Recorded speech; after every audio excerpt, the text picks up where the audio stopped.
ಇಂದು ರಾಜ್ಯದ ನೂತನ ಸಿಎಂ ಆಗಿ ಡಿಕೆ ಶಿವಕುಮಾರ್ ಪ್ರಮಾಣ ವಚನವನ್ನು ಸ್ವೀಕರಿಸಲಿದ್ದಾರೆ. ಲೋಕಭವನದಲ್ಲಿ ಸಂಜೆ 4:05ಕ್ಕೆ ಪ್ರಮಾಣ ವಚನ ಕಾರ್ಯಕ್ರಮ ನೆರವೇರಲಿದೆ. 4:05ಕ್ಕೆ ಸಮಯ ಏನಿದೆ ಇದು ಸಾಕಷ್ಟು ಕುತೂಹಲಕ್ಕೆ ಕಾರಣವಾಗಿದೆ. ಶುಭ ಗಳಿಗೆಯಲ್ಲಿ ಪ್ರಮಾಣ ವಚನವನ್ನು ಸ್ವೀಕರಿಸ್ತಾ ಇರೋದು ಯಾಕೆ? ಈ ಬಗ್ಗೆ ಮಾತಾಡಲಿಕ್ಕೆ ಧಾರ್ಮಿಕ ತಪಸ್ವಿಗಳಾದಂಥ ಡಾಕ್ಟರ್ ಶೆಲ್ವಪಿಳ್ಳಿ ಅಯ್ಯಂಗಾರ್ ನಮ್ಮ ಜೊತೆಗಿದ್ದಾರೆ. 4:05 ಆ ಸಮಯದ ಬಗ್ಗೆ ಸಾಕಷ್ಟು ಕುತೂಹಲ ಇದೆ. ಪ್ರಮಾಣ ವಚನ ಸ್ವೀಕಾರ ಕಾರ್ಯಕ್ರಮ ಅದೇ ಸಮಯಕ್ಕೆ ಇರೋದ್ರಿಂದಾಗಿ ಈ 4:05 ಏನು ಸಮಯ ಇದು?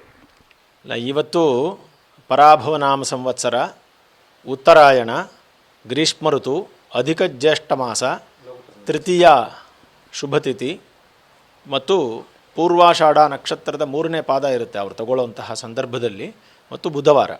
ಇವೆಲ್ಲವೂ ಕೂಡ ಒಂದು ವಿಶೇಷವಾದ ದಿನ ಅಂತ ಪರಿಗಣಿಸಲಾಗುತ್ತೆ. ಯಾಕೆಂದರೆ ನಿನ್ನೆನೂ ಟೈಮ್ ಇತ್ತು, ಮಂಗಳವಾರ ತಗೋಬೋದಾಗಿತ್ತು, ತಗೊಂಡಿಲ್ಲ.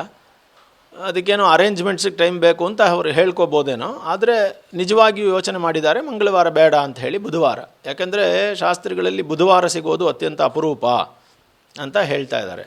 ಹಾಗಾಗಿ ಬುಧವಾರವನ್ನು ತೆಗೆದುಕೊಂಡಿದ್ದಾರೆ. ಮತ್ತು 4:05 ನಾವು ನೋಡೋದಾದರೆ ಆಗ ತುಲಾ ಲಗ್ನ ಇರುತ್ತೆ. ತುಲಾ ಅನ್ನೋ ಲಗ್ನ ಬಂದು ಶುಕ್ರನ ಆಧಿಪತ್ಯಕ್ಕೆ ಸೇರಿದ್ದು, ಅದು ಮಹಾಲಕ್ಷ್ಮಿಯ ಅನುಗ್ರಹವನ್ನು ತರುವಂತಹ ಒಂದು ಲಗ್ನ.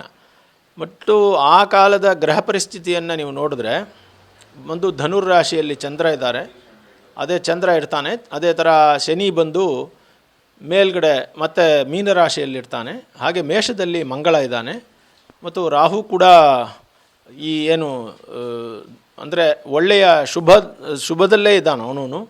ಹಾಗೆಯೇ ಇನ್ನು ನೀವು ನೋಡೋದಾದರೆ ನೆಕ್ಸ್ಟು ಸೂರ್ಯ ಮತ್ತು ಬುಧ ಅವರನ್ನು ಕೂಡ ನೋಡಬಹುದು. ಹಾಗೆಯೇ ನೀವು ಗುರು ಬಂದರೆ ಕಟಕ ರಾಶಿಯಲ್ಲಿದ್ದಾನೆ.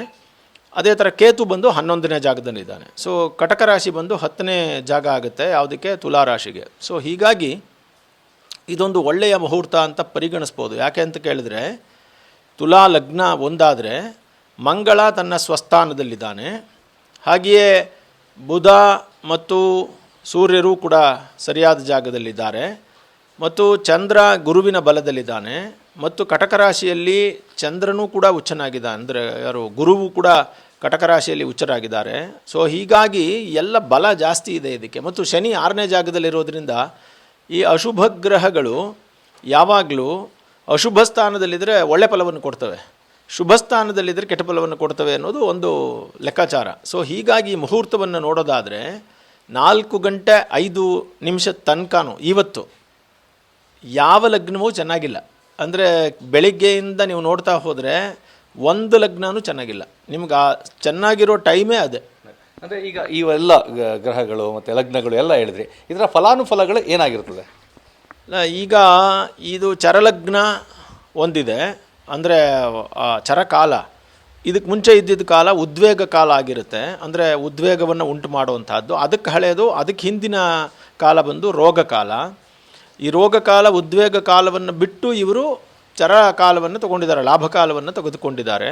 ಯಾರೋ ಸರಿಯಾಗಿ ಜ್ಯೋತಿಷ್ಯವನ್ನು ಅಧ್ಯಯನ ಮಾಡುವಂತಹವರು, ಅಂದರೆ ಫಲಜ್ಯೋತಿಷ್ಯ ಮತ್ತು ಆಸ್ಟ್ರಾನಮಿ, ಅಂದರೆ ನಿಜವಾಗಿ ಗಣಿತ, ಜ್ಯೋತಿಷ್ಯದಲ್ಲಿ ಗಣಿತ, ಇವೆರಡನ್ನೂ ಅಭ್ಯಾಸ ಮಾಡಿದವರೇ ಯಾರೋ ಇಟ್ಕೊಟ್ಟಿದ್ದಾರೆ ಈ ಟೈಮನ್ನು.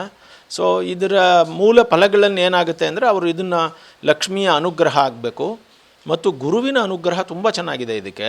ಹಾಗಾಗಿ ಈ ಗುರುವಿನ ಅನುಗ್ರಹ ಕಂಟಿನ್ಯೂ ಆಗಲಿ ಅನ್ನೋದು ಇದರ ಮೂಲ ಉದ್ದೇಶ. ಅಂದರೆ ಈಗ ಶುಭ ಕಾರ್ಯಗಳಲ್ಲಿ ಸಾಮಾನ್ಯವಾಗಿ ಎಲ್ಲರೂ ಸಹ ಈ ಸಮಯವನ್ನು, ಮುಹೂರ್ತವನ್ನು ನೋಡ್ತಾರೆ. ಎಷ್ಟು ಪ್ರಾಮುಖ್ಯತೆಯನ್ನು ಪಡ್ಕೊಳ್ಳುತ್ತೆ ಈ ಸಮಯ, ಮುಹೂರ್ತಗಳು? ನೋಡಿ, ಬಹಳ ಜನ ಏನು ಮಾಡ್ತಾರೆ, ಈ ಗೊತ್ತಿಲ್ಲದೆ ಇರೋರು, ಯಾವುದನ್ನು ಗೊತ್ತಾಗಬೇಕಾಗಿಲ್ವೋ ಅವರೆಲ್ಲ ಏನು ಮಾಡ್ತಾರೆ, ಯಾವ ಕಾಲ ಆದ್ರೇನು, ಮನುಷ್ಯ ಉಸಿರಾಡ್ತಾ ಇಲ್ವೇ, ಮನುಷ್ಯ ಅದಿಲ್ವಾ ಇದಿಲ್ವಾ ಅಂತ 1000 ಪ್ರಶ್ನೆಗಳನ್ನು ಹೇಳಿಬಿಡ್ತಾರೆ. ಆದರೆ ದೊಡ್ಡ ದೊಡ್ಡ ಕೆಲಸಗಳನ್ನು ಮಾಡುವಂತಹ ವ್ಯಕ್ತಿಗಳು, ದೊಡ್ಡ ದೊಡ್ಡ ನಿರ್ವಾಹಗಳನ್ನು, ಅಂದರೆ ಒಳ್ಳೊಳ್ಳೆ ಕಂಪನಿಗಳನ್ನು ನಡೆಸುವಂಥವರು, 1000 ಕೋಟಿನ ಬಂಡವಾಳ ಹಾಕಿದವರು, ಆಕಾಶದಲ್ಲಿ ಬೇಕಾದಷ್ಟು ಅಂದರೆ ಉಡ್ಡಯನಗಳನ್ನು ಮಾಡೋರು. ನೀವು ಭಾರತದ ಇಸ್ರೋನ ಬಿಡಿ, ನೀವು ಪ್ರಪಂಚದ ನಾಸಾನೇ ತಗೊಳ್ಳಿ, ಅವರು ಕೂಡ ಇದೇ ಥರ ಕಾಲಗಳನ್ನು ನೋಡಿಕೊಂಡು ಅದನ್ನು ಹಾರಿಸ್ತಾರೆ, ಎಲ್ಲ ಮಾಡ್ತಾರೆ. ಅಂದರೆ ಅವರಿಗೆ ಇವಾಗ ನಾನೊಬ್ಬ ಇಂಡಿವಿಜುವಲ್ ಆಗಿ ನಾನು 10 ರೂಪಾಯಿ ಕಳ್ಕೊಳ್ದೇ ಇರುವಾಗ ನನಗೆ ಯಾವ ಕಾಲ ಆದರೂ ಒಂದೇ ಅನ್ನೋ ಲೆಕ್ಕಾಚಾರದಲ್ಲಿ ನಾನು ಮಾತಾಡ್ತೀನಿ.